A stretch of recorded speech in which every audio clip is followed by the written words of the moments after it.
Hi, it's Angela and Maddie. Welcome to our Get to Know Us While Building Some Legos video.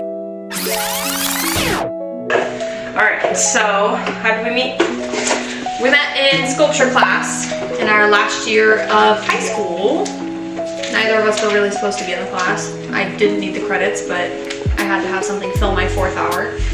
And why were you there? I was there because I did not have enough art credit classes. We had been at the same school for all 4 years, but we had never come across each other before. I was in a lot of honors classes and AP classes, and Angela wasn't in any of those, so I'd never really come across each other. I didn't really know much about her. I didn't know much about her either. Yeah. Besides that, we were in the same grade. Yeah, we were both seniors. At what age did you kind of start to realize that you went straight? I was younger for my grade always, so I graduated at 16 years old from high school. So, and then around, I'd say sophomore year, which is the 2nd year of high school, is when I had the actual realization that I was attracted to and had crushes on girls. And thankfully my actual coming out itself was pretty uneventful in a good way. The first person I told was actually my sister, my younger sister. She's 2 years younger than me. We were riding our bikes around the neighborhood. I had been stressing about it. Told her, I was I think I have a crush on a girl at school. She was like, okay, that's cool. And I took it very casually.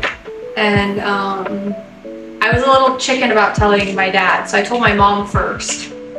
And she was also really chill about it, and I kind of bombarded her with it. I told her I wanted to get a Valentine's for someone, and I wanted to get said Valentine's for a girl. And she took it well, I'll give her that.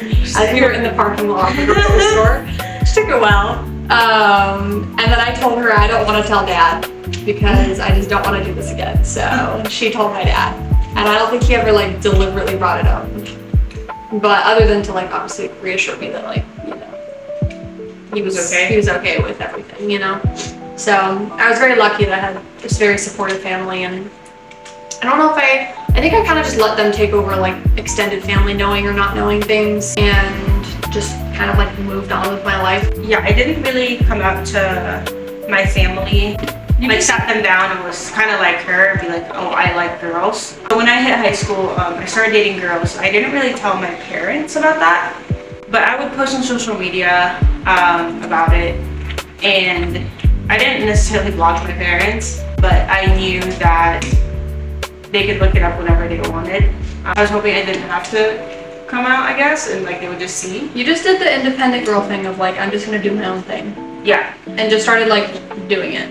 Yeah, so I just started dating girls and whatnot. I guess they got the confirmation when we actually started dating, because you were the first one who actually introduced yourself to them, and you were just this bubbly, jolly thing. And I was like, hey, my name is Maddie, and after 2 weeks, I kind of just had the urge to tell them. I was like, hey, remember Maddie?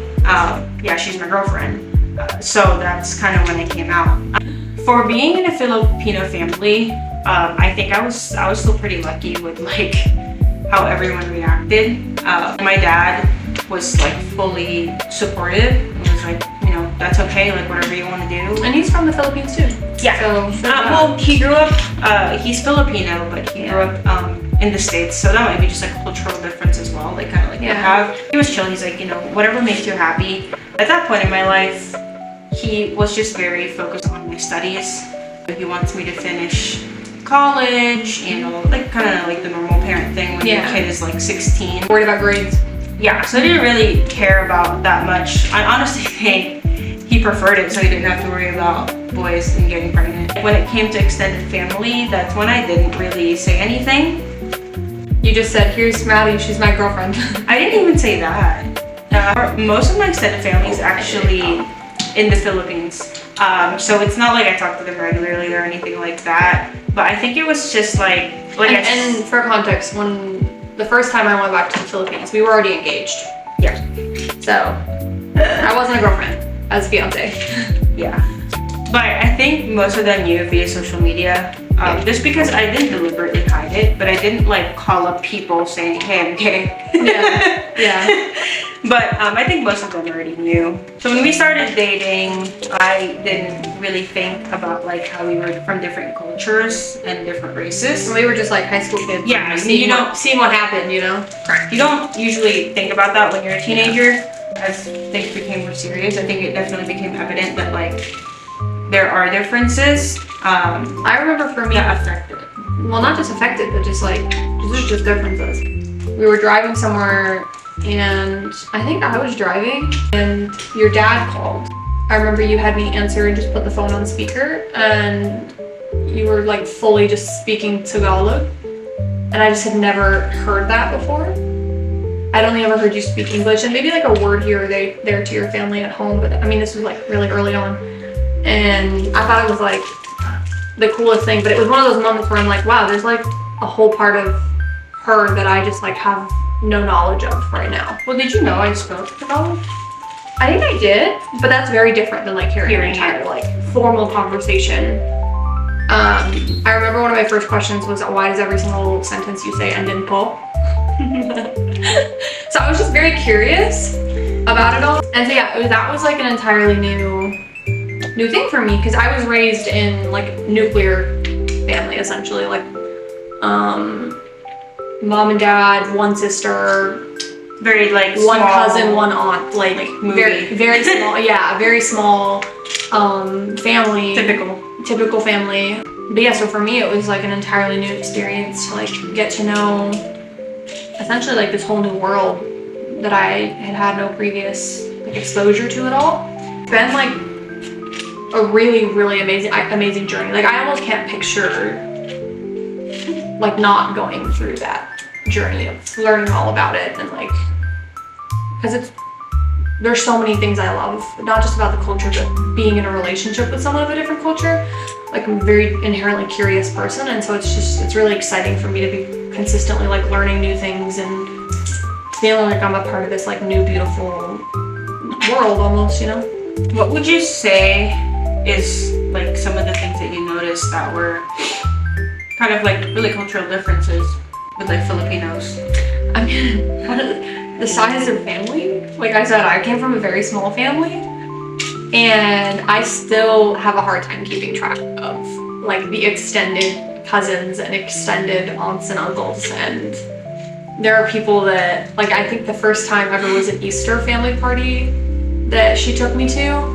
And like my Easter growing up was like, I'd wake up and like me and my sister would run around the house and like find Easter eggs, and like that was it. That was our like family gathering. And she took me to a family Easter, and again, like I'm not assuming anything's gonna be the same or different, but showing up and there being like upwards of like 50 people was crazy. It was like just That's funny. And there were so many people, and they were all super like chatty and welcoming, and there was music playing and like endless kids running around and food galore. So yeah, it was an entirely different thing. A little bit of almost like culture shock in a way, but like good culture shock. Cause it's nice. I kind of get like the best of both worlds. I have my small tight-knit family on my side too, but then I'm now a part of her family, and so I get that. The big family has been really exciting. Karaoke nights, iconic. Love a good karaoke night. Not something my family would ever imagine doing. I don't think I'd ever done, I think maybe I'd done karaoke at like a friend's party as like a 6-year-old, like that's it. And like, it's just cool having like family that's so many people that are like around the same age, if that makes sense. Like having so many different family members and kids too. I mean, honestly for you too, it was an adjustment to like my family's events, because they're very different. They're very small and intimate, and like people are kind of just talking here and there, and we play like card games. Very quiet. Very quiet. We play card games and like board games and things like that, but like no one's playing karaoke. There's no like toddlers or anything running around, and so it's a very different feel, which around the holidays is fun because it's almost like whiplash to go from one event to the other.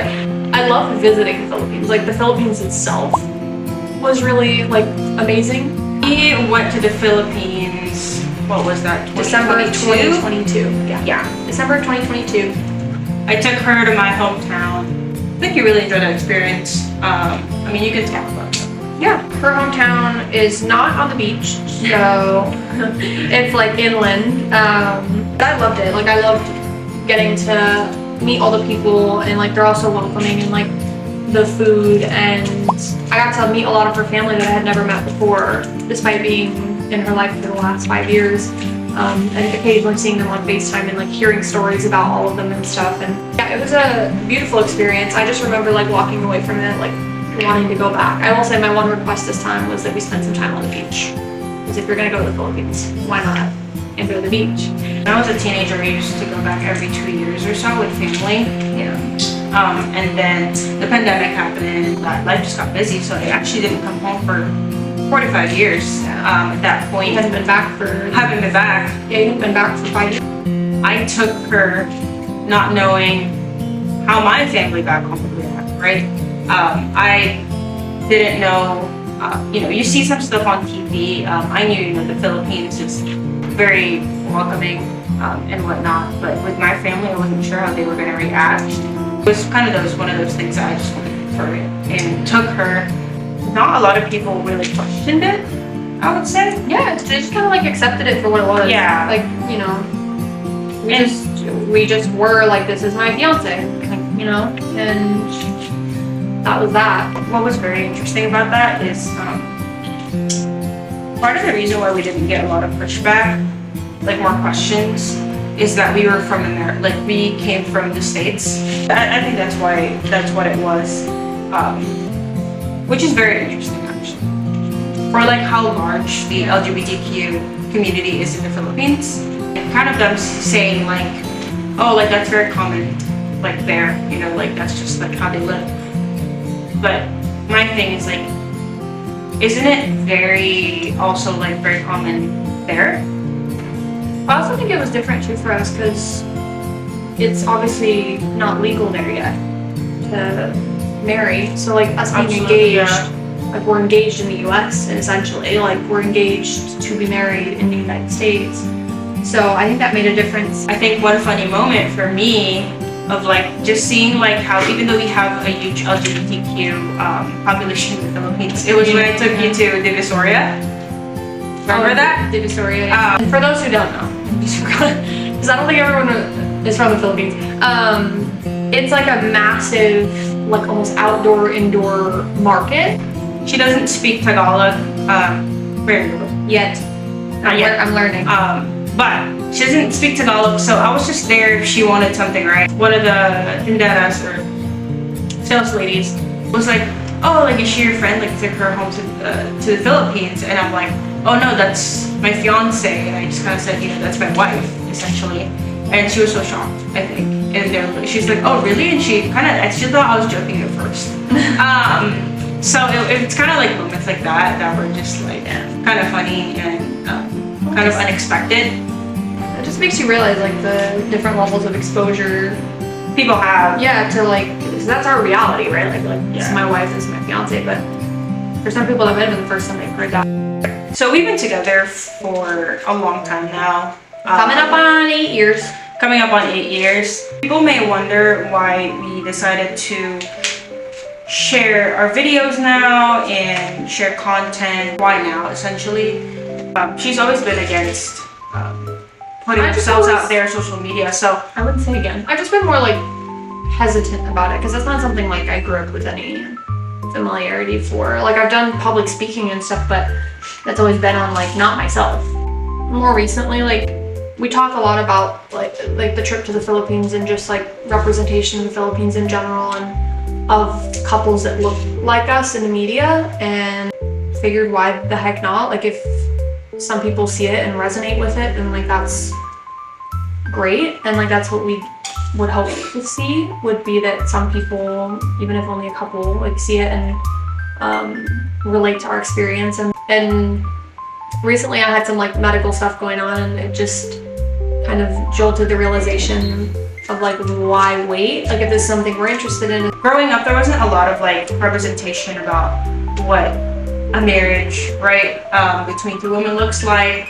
Like as a 15-year-old, like I would love to watch us. Like if you were 15 now, like it would have been nice to see us. Correct. Yeah. Just living life, like, and existing. Correct. Like just existing. Because that's the hard part for us, like when we go out in public, like we are obviously like completely valid and like we're married and things, but we still are often, I think, We're so cautious. we're still cautious. So it's nice to be able to kind of have a space on social media to, in a way, be more authentic, be able to like, be like, this is us, like we are a queer married couple, like we're white and Filipino, you know, and like be able to represent that in a way that we don't really get to in like in our public lives a ton. What would you say like your favorite things about being wives? Like we kind of got to like structure how we live our lives like the way we wanted. Like there were no like preset, one of us tends to do the dishes and the other one tends to do the laundry and the other one tends to take care of this and the other one's like the handy, does all the fixing of things and hanging up pictures. Like there was none of that influence on the relationship, and so it's been kind of fun to figure out like who does what. And That's actually a really good point. I didn't think Yeah. about that. so that's been fun. Like we just get to like, we get to make it look the way we want without feeling any like additional societal pressure for it to be a certain thing. Once we got married, we were able to kind of And just we were able to do figure what out- works for us. Exactly. right? We were able to base it off of like what works better for us, like as a couple. And I'm sure we'll like explore it in later videos, but like we both have different like struggles we face, and being able to kind of curate our lifestyle around what works better for the both of us, like has been really nice. There's tasks that like Angela takes on that I'm like, wow, that would have been like really difficult for me, and it's really nice that that's not like on my mental plate anymore. And there's tasks for Angela that like I do that don't have to stress her out. Queer culture, there's also like the stereotypes of like the femme and masc roles, and we don't have like those either. Like we just pick it based off of like, I think most people would say I'm like more masculine. which is funny because I'm the one handling finances Yeah. and handling the handyman work around the place. Like I do all the picture hanging and securing things with Killing insects. Killing insects, that's my job. Yep. Or rescuing them and taking them outside. But so it's kind of fun because like we've been able to really just like build it what we want it to look like ourselves and like what works best for us. But yeah, that's I think been one of the big advantages and refreshing things About being like a about gay couple. being two women married. Yeah, there's no preset societal norms on like who should be doing what in the household altogether.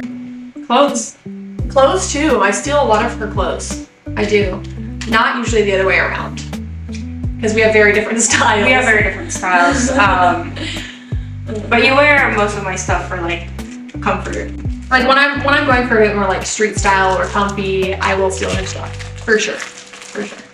The other thing is like under being able to like understand each other's like perspective as females, like something that can feel like a female experience and feel very lonely in like a relationship when you like sometimes when you complain to a husband or something, you may not get it, but like I can actually get it because I've had the same experiences or similar struggles. That relatability is something that is very nice to have working in corporate America. Like there's those experiences that may not be relatable to a man, but like having like a wife to go and complain to, like it feels a lot better. And Yeah, it's just like the female experience of it all Yeah. that you can share with your wife. even like, a female experience in public, like I don't have to try to justify feeling uncomfortable in certain situations in public or like being worried about certain things, which like it sucks that we feel that way in certain situations, but we're both like very hyper vigilant. yeah, for example, like when we've traveled and like there's the choice of do we take an Uber or do we take like the bus or the train, and like if one of us is like I just don't feel comfortable taking one or the other because of that fear, like we get it, like we've been through it, we've understand that Anxiety still, right?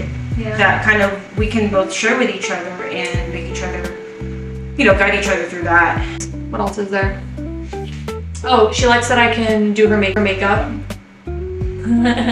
Not a very makeup person. No, but like just that I have like the tools and like can do it. Piece. Oh, my bad. Let me go open bag 3. I know in we don't he's a little top heavy.